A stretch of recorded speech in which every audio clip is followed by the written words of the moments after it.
Hi friends, welcome to Katharanjani YouTube channel. ನೀವಿನ್ನೂ ನಮ್ಮ ಚಾನಲನ್ನು ಸಬ್ಸ್ಕ್ರೈಬ್ ಮಾಡಿಲ್ಲ ಅಂದರೆ ಈ ಕೂಡಲೇ ಸಬ್ಸ್ಕ್ರೈಬ್ ಮಾಡಿ. ಹಾಗೆ ಹೆಚ್ಚಿನ ನೋಟಿಫಿಕೇಷನ್ಸ್ಗಳ ಅಪ್ಡೇಟ್ಗಾಗಿ ಪಕ್ಕದಲ್ಲಿರುವ ಬೆಲ್ ಐಕಾನನ್ನು ಪ್ರೆಸ್ ಮಾಡಿ. ಅನುರಾಗ ಬಂಧನ ಭಾಗ 94. ರಾಧ್ಯ ಕೂಡ ಆಫೀಸ್ಗೆ ಹೋಗಲು ತಯಾರಾಗಿ ಕನ್ನಡಿ ಮುಂದೆ ನಿಂತಾಗ ಕತ್ತನ್ನು ಅಲಂಕರಿಸಿರೋ ತಾಳಿ ಎದೆ ಮೇಲೆ ತೂಗುತ್ತಿರುವುದನ್ನು ನೋಡಿ ಮತ್ತೆ ಕಣ್ಣು ತುಂಬಿಕೊಂಡಳು. ನೀನು ಪ್ರೀತಿಯಿಂದ ಇದನ್ನ ಕಟ್ಟಿಲ್ಲ ಅಲ್ವಾ ಅಭಿ? ತಾಳಿ ಕೈಯಲ್ಲಿ ಹಿಡಿದು ಕೇಳಿಕೊಂಡವಳಿಗೆ ಉತ್ತರ ಕೊಡುವರಾರು ಅಲ್ಲಿರಲಿಲ್ಲ. ಬಟ್ಟೆಯೊಳಗಡೆ ತಾಳಿನ ಮುಚ್ಚಿಟ್ಟು ಆಫೀಸ್ಗೆ ಹೊರಟಳು. ಇದೇನು ನಿನ್ ಮಾವನ ಆಫೀಸ ಪ್ರಾದ್ಯ? ಹೇಳಿದ ಕೇಳದೆ ರಜಾ ಮಾಡ್ತೀಯಲ್ಲ? ಪ್ರಾದ್ಯ ಆಫೀಸ್ಗೆ ಹೋಗುತ್ತಿದ್ದಂತೆ ಎದುರಾಗಿ ಕೇಳಿದ ಆರವ್. ತುಂಬಾ ಮುಖ್ಯವಾದ ಕೆಲಸ ಇತ್ತು, ಅದಕ್ಕೆ ರಜೆ ಮಾಡಿದೆ. ಅದನ್ನ HR ಗೆ ಹೇಳಿದೀನಿ ಕೂಡ. ನಿನ್ನಲ್ಲಿ ಹೇಳೋಕೆ ನೀನ್ ಕೂಡ ನನ್ನ ಹಾಗೆ ಎಂಪ್ಲಾಯ್ ಅಲ್ವಾ, ಸೊ ಹೇಳ್ಬೇಕು ಅನ್ನಿಸ್ಲಿಲ್ಲ. ಹೇಳಿದ ಪ್ರಾದ್ಯ ಹೋಗಿ ಅವಳ ಜಾಗದಲ್ಲಿ ಕೂತಳು. ಬಾರಿ ಮಾತಾಡೋದನ್ನ ಕಲಿತು ಬಿಟ್ಟಿದ್ಯಾ? ನಿಂಗೆ ಈ ಆಫೀಸ್ನಲ್ಲಿ ಕೆಲಸ ಕೊಡಿಸಿದ್ದು ನಾನ್ ಮನಸ್ಸು ಮಾಡಿದ್ರೆ ಈಗಲೇ ನಿನ್ನ ಇಲ್ಲಿಂದ ಕಿತ್ತಾಕ್ಬೋದು, ಅದು ಗೊತ್ತಾ ನಿಂಗೆ? ದುರಾಂಕಾರದಿಂದ ಹೇಳಿದ ಆರವ್. ಹೌದಾ, ಸರಿ ಬಿಡು, ನಂಗೆ ಒಳ್ಳೇದೇ ಆಯ್ತು. ಬ್ಯಾಗ್ ಕೆಳಗಿಡುತ್ತಾ ಹೇಳಿದ ಪ್ರಾದ್ಯ ಅವಳ ಕೆಲಸದ ಕಡೆ ಗಮನ ಹರಿಸಿದಳು. ಕೊಬ್ಬು ನಿನ್ಗೆ ಅಲ್ವಾ? ನಿನ್ ಕತೆ ಏನೇಳು? ನೀನು ಆ ದರಿದ್ರದವನನ್ನು ಇನ್ನೂ ಬಿಟ್ಟಿಲ್ಲ ಅಂತೆ, ಹೌದಾ? ಆರವ್ ಕೇಳಿದಾಗ ಕೋಪಗೊಂಡಳು ಪ್ರಾದ್ಯ. ಅದೆಲ್ಲ ನನ್ ಪರ್ಸನಲ್, ನಿನ್ಗ್ಯಾಕೆ? ನಿನ್ನದೆಷ್ಟಿದೆಯೋ ಅಷ್ಟು ನೋಡ್ಕೋ ಸಾಕು. ನನ್ನ ವಿಷಯಕ್ಕೆ ತಲೆ ಹಾಕಿದ್ರೆ ಹುಷಾರ್. ಕ್ಲಾಸ್ಮೇಟ್ ಅನ್ನೋದನ್ನು ಕೂಡ ನಾನ್ ಮರಿಬೇಕಾಗತ್ತೆ, ಹೇಳಿದವಳು ಅವಳ ಕೆಲಸದ ಕಡೆ ಗಮನ ಹರಿಸಿದಳು. ಕೋಪದಿಂದ ಹಲ್ಲು ಕಡಿದ ಆರವ್ ಬೇರೆ ಏನನ್ನು ಮಾತಾಡಲು ಹೋಗದೆ ತೆಪ್ಪಗಾದ. ನಾನ್ ಕಾಲ್ ಮಾಡೋದನ್ನೇ ಕಾಯೋ ಬದಲು ನೀನೇ ಕಾಲ್ ಮಾಡಿದ್ರೆ ಏನಾಗುತ್ತೆ ಪ್ರಾದ್ಯ? ಕೆಲಸದ ಮಧ್ಯೆ ಬ್ಯುಸಿಯಾಗಿದ್ದರೂ ಪ್ರಾದ್ಯ ನೆನಪಾಗಿತ್ತು ಅವನಿಗೆ. ನಾನು ಸೋಲೋದಿಲ್ಲ ಪ್ರಾದ್ಯ, ನೀನಾಗಿ ನೀನೇ ಅದ್ಯಾವಾಗ ಕಾಲ್ ಮಾಡ್ತೀಯೋ ನೋಡ್ತೀನಿ, ಹೇಳುತ್ತಾ ದಿಂಬಿಗೆ ತಲೆ ಆನಿಸಿದ ಅಭಿ. ಈ ಆಫೀಸ್ನಲ್ಲಿ ಆರವ್ ಮುಂದೆ ಇರುವಾಗ ಕೆಲಸ ಮಾಡೋದಕ್ಕೆ ತುಂಬಾ ಹಿಂಸೆ ಆಗುತ್ತೆ ಅಭಿ. ಯಾಕಾದ್ರೂ ಕೆಲಸಕ್ಕೆ ಸೇರ್ಕೊಂಡು ಅವತ್ತಿನಿಂದ ಬರೀ ನೋವು.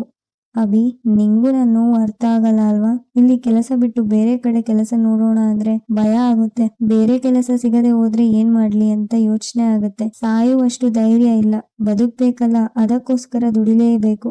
ನಿನ್ ಜೊತೆ ಮಾತಾಡೋಕೆ ತುಂಬಾ ಆಸೆ ಆಗ್ತಿದೆ ಅಭಿ. ಅವಳಷ್ಟಕ್ಕೆ ಹೇಳಿಕೊಂಡವಳು ಕೂಡಲೇ ಅವನ ನಂಬರ್ಗೆ ಕರೆ ಮಾಡಿದಳು.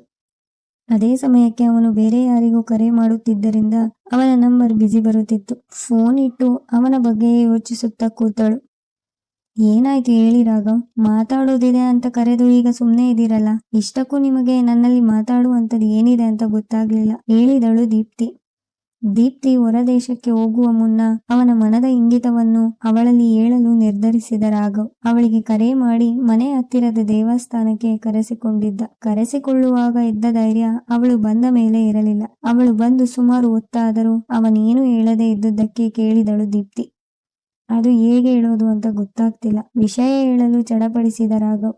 ಅಭಿ ಬಗ್ಗೆನಾ? ಅವಳೇ ಕೇಳಿದಳು. ಅಲ್ಲ, ನನ್ ಬಗ್ಗೆನೆ, ಹೇಳಿದವ ತಲೆ ಬಗ್ಗಿಸಿದ. ದೀಪ್ತಿಯವರೇ, ನಾನು ಹೇಳೋ ವಿಷಯ ಪೂರ್ತಿಯಾಗಿ ಕೇಳಿಸ್ಕೊಂಡ್ಮೇಲೆ ನೀವು ಮಾತಾಡಿ, ಹೇಳಿದವ ದೀಪ್ತಿ ಮುಖ ನೋಡಿದ. ಅವನೇನು ಹೇಳುವನೆಂದು ತಿಳಿಯಲು ಕಾಯುತ್ತಿದ್ದ ದೀಪ್ತಿ ತಲೆ ಆಡಿಸಿದಳು.